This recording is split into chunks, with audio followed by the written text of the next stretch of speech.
ورور وي. یو ځای یو کلی کې د کلي خلکو د اوبو یو څاه لرله، هغې نه به یې اوبه څښلې. یوه ورځ نادره پېښه رامنځته شوه. هغه داسې چې دوی له څاه نه اوبه رایستلې، سلواغه په څاه کې پاتې شوه او تش پړی راوخوت. دا نادره هغه مهال ویرونکې شوه چې دا پېښه څو ځله تکرار شوه. خلک حق حیران شول چې دا څه چل دی.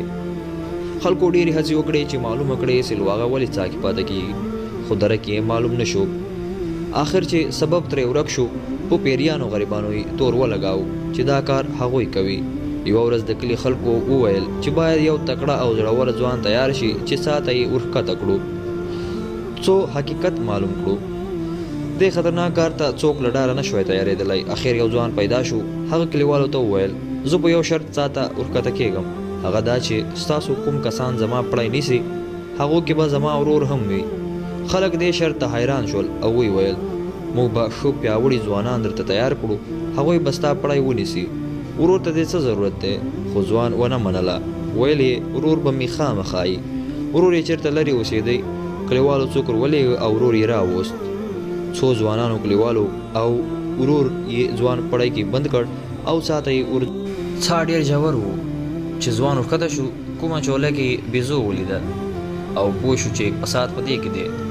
هغه یې ونیوله، خپل څټ کې یې سپره کړه او کلیوالو ته یې اشاره وکړه او هغوی یې پړی پورته کش کړ. ځوان چې د څاه خولې ته نږدې شو، خلکو بیزو ولیده.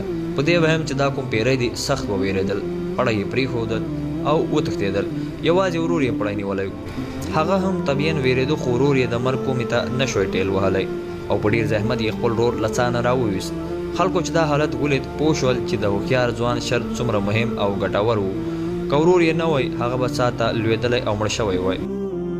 موسی علیه السلام چې پیغمبر شو، الله ته یې سوال وکړ چې یا الله زما ورور هارون زما مرستیال او زما د کار نبوت شریک وګرځوه.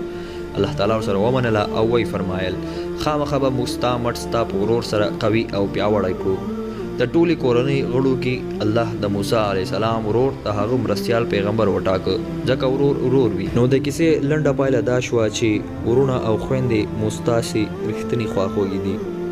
په هر غم او درد شریکان او هر ستونزه کې ملاتړي دي. په هیڅ صورت هغوی له لاسه مه ورکوئ او د ورورګلوي او خورګلوي درنې اړیکې په پار هغوی ته هر وخت بښنه کوئ او خیر غوښتنه یې کوئ.